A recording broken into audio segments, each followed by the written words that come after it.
नमस्कार, स्वागत है आपका कैपिटल टीवी बिहार के खास बुलेटिन खबरें दिन भर में और मैं हूं आपके साथ आत्मजा। खबरों का सिलसिला शुरू करें। आइए उससे पहले देखते हैं आज की मुख्य हेडलाइंस। विधायकों के ट्वीट पर बोले तेजस्वी यादव, सही समय पर सबको मिलेगा माकूल जवाब। मुख्यमंत्री के यूरोप दौरे पर राबड़ी का बड़ा तंज, विधायकों के पाला बदलने को लेकर नीतीश के लिए बताया खतरे की घंटी। बिहार अपराध नियंत्रण विधेयक 2024 विधानसभा से पास, अब माफिया और बदमाशों की नहीं है खैर। बजट सत्र खत्म होते ही विदेश जाएंगे सीएम नीतीश, 6 दिनों तक यहां रहेंगे सीएम। राबड़ी देवी को विजय सिन्हा का बड़ा जवाब, रोपे पेड़ बबूल का तो आम कहां से हो। ममता बनर्जी पर गिरिराज सिंह का बड़ा अटैक, महिला के नाम पर ममता को बताया कलंक। विधान परिषद में जदयू बीजेपी के नेता ने की के पाठक पर एक्शन की मांग, शिक्षा मंत्री ने कह दी बड़ी बात। राजद विधायक के पाला बदलने पर बोली राबड़ी देवी, बेशर्म लोगों ने बदला है पाला। भूमिहीनों को जमीन नहीं मिलने पर बीजेपी ने अपनी ही सरकार को घेरा, विधायक ने सदन में शायरी के जरिए मांगा जवाब। सदन में सवाल पूछने का मौका नहीं मिलने पर वेल में पहुंचा विपक्ष, हंगामे के बाद सदन से किया वॉकआउट। अब खबरें विस्तार में। गुरुवार को तेजस्वी की जन विश्वास यात्रा मधेपुरा पहुंची, जहां उन्होंने विशाल जनसभा को संबोधित किया। इससे पहले मीडिया से बातचीत के दौरान तेजस्वी ने विधायकों की टूटने के सवाल पर कहा कि समय सही आएगा तो सबको जवाब दिया जाएगा। तेजस्वी से जब मीडिया कर्मियों ने पूछा कि आप जन विश्वास यात्रा कर रहे हैं और उधर आपके विधायकों को तोड़ा जा रहा है, तो इस पर तेजस्वी ने कहा कि अभी मेरा पूरा का पूरा ध्यान यात्रा पर है, सही समय आने दीजिए, सबको जवाब देंगे। हम लोगों को किसी बात की चिंता नहीं है, जनता हमारी मालिक है और वह हमारे साथ है। 17 महीने में जो हमने बिहार के विकास के लिए काम किया उसे जनता के बीच रख रहे हैं। बिहार की सरकार में स्थिरता नहीं है और सरकार जब तक स्थिर नहीं रहेगी विकास संभव नहीं है। बजट सत्र के खत्म होने के बाद मुख्यमंत्री नीतीश कुमार 6 दिवसीय विदेश दौरे पर जा रहे हैं। मुख्यमंत्री 4 मार्च को विदेश दौरे पर रवाना हो जाएंगे। मुख्यमंत्री नीतीश के विदेश दौरे पर राबड़ी देवी ने अब तीखा तंज कस दिया है। जी हां, इस दौरान उन्होंने बिहार की सियासत में चल रहे दल बदल के खेल और बढ़ते अपराध पर भी अपने विचार रखे और कहा कि बीजेपी का संख्या बल बढ़ना नीतीश कुमार के लिए खतरे की घंटी है। नीतीश कुमार के विदेश दौरे पर भी राबड़ी देवी ने तंज कसते हुए कहा है कि नीतीश कुमार को हमारी शुभकामनाएं हैं, विदेशों में ही वह घूमे वही ज्यादा अच्छा है। बिहार में बढ़ते अपराध पर उन्होंने कहा कि राज्य में विधि व्यवस्था पूरी तरह से चौपट हो गई है। बिहार में अपराध नियंत्रण को लेकर सरकार की तरफ से लाया गया बिहार अपराध नियंत्रण विधेयक 2024 विधानसभा से पास हो गया है। विधानमंडल से इस बिल के पास होने के बाद उसे मंजूरी के लिए राज्यपाल के पास भेजा जाएगा और राज्यपाल की मंजूरी मिलने के बाद बिहार में अपराध नियंत्रण को लेकर के अब नया कानून लागू हो जाएगा।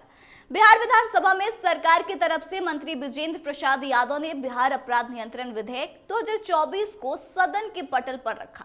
मंत्री ने कहा कि राज्य के महत्वपूर्ण स्थानों जैसे कि रेलवे परिसर, बस स्टैंड आदि जगहों पर सीसीटीवी कैमरे लगाने का काम किया जाएगा, जिससे कि अपराध आतंक विरोधी कार्रवाई में मदद मिलेगी। बिहार विधानमंडल का बजट सत्र कल यानी कि 1 मार्च को समाप्त हो जाएगा। बजट सत्र के खत्म होते ही मुख्यमंत्री नीतीश कुमार विदेश दौरे पर रवाना हो जाएंगे। विदेश दौरे से पहले मुख्यमंत्री पटना स्थित पासपोर्ट कार्यालय पहुंचे और अपने पासपोर्ट का रिन्यूअल करवाया। मुख्यमंत्री यूके के आधुनिक तरीके से बन रहे साइंस सिटी का भी जायजा लेंगे। यूरोप में करीब 1 हफ्ते का समय बिताने के बाद मुख्यमंत्री वापस बिहार लौट आएंगे। मुख्यमंत्री आज पासपोर्ट ऑफिस पहुंचे थे, जहां उन्होंने अपने पासपोर्ट का रिन्यूअल करा लिया। महागठबंधन के 3 विधायकों के अचानक पाला बदलकर बीजेपी में जाने पर विरोधी दल के नेता और पूर्व सीएम राबड़ी देवी ने आरोप लगाया है कि बीजेपी ने विधायकों को 10-10 करोड़ रुपए में खरीदा है। राबड़ी देवी के इस आरोप का डिप्टी सीएम विजय सिन्हा ने अब जवाब दिया है। विजय सिन्हा ने कहा कि रोपे पेड़ बबूल का तो आम कहां से हुए। पूर्व सीएम और विरोधी दल के नेता राबड़ी देवी द्वारा यह कहे जाने पर कि विधायकों को 10-10 करोड़ रुपए में खरीदा गया है, इस पर डिप्टी सीएम ने यह बात कही है। विधायकों के खरीद फरोख्त की शुरुआत उन लोगों ने की थी। बीजेपी इस तरह का काम नहीं करती है, यह भी सफाई डिप्टी सीएम की तरफ से दी गई है। बिहार विधान परिषद में आज सदन की कार्यवाही शुरू होते ही स्कूल की टाइमिंग को लेकर सीएम की तरफ से जारी आदेश का पालन नहीं करने का मामला सूचना के जरिए उठाया गया। सत्ता पक्ष और विपक्ष दोनों ने साथ मिलकर इस मामले को सदन में उठाया। इसके बाद विधान परिषद के सभापति देवेश चंद्र ठाकुर ने इस मामले में शिक्षा मंत्री से स्पष्टीकरण की मांग की। वहीं हंगामे के बीच अपने स्पष्टीकरण में शिक्षा मंत्री विजय कुमार चौधरी ने कहा कि हमने पहले भी सदन में बताया था और आज भी कह रहे हैं कि मुख्यमंत्री की जो घोषणा है वह सरकार की घोषणा होती है और सरकार जब सदन में जो कुछ भी बातें बोलता है अंत में लागू वही होता है, उससे अलग कोई दूसरी बात नहीं हो सकती।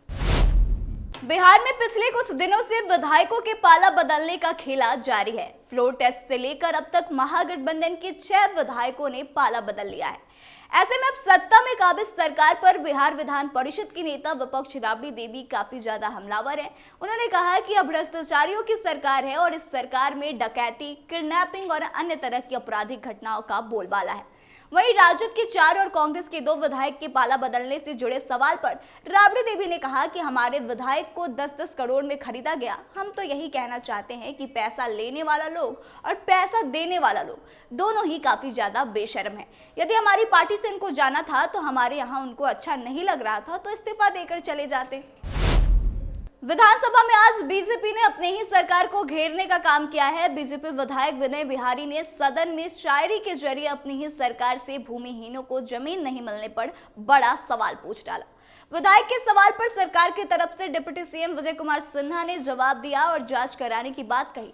दरअसल बीजेपी विधायक विनय बिहारी ने सदन में भूमिहीनों को जमीन नहीं मिलने का मामला उठाया। उन्होंने सरकार से पूछा कि अंचल में कितने भूमिहीन फॉर्म जमा हुए हैं, उनमें से कितने की जांच हुई है। सरकार की तरफ से जवाब दिया गया है कि 70 ऐसे लोग हैं, हालांकि ऐसे लोगों की संख्या हजारों में मौजूद है।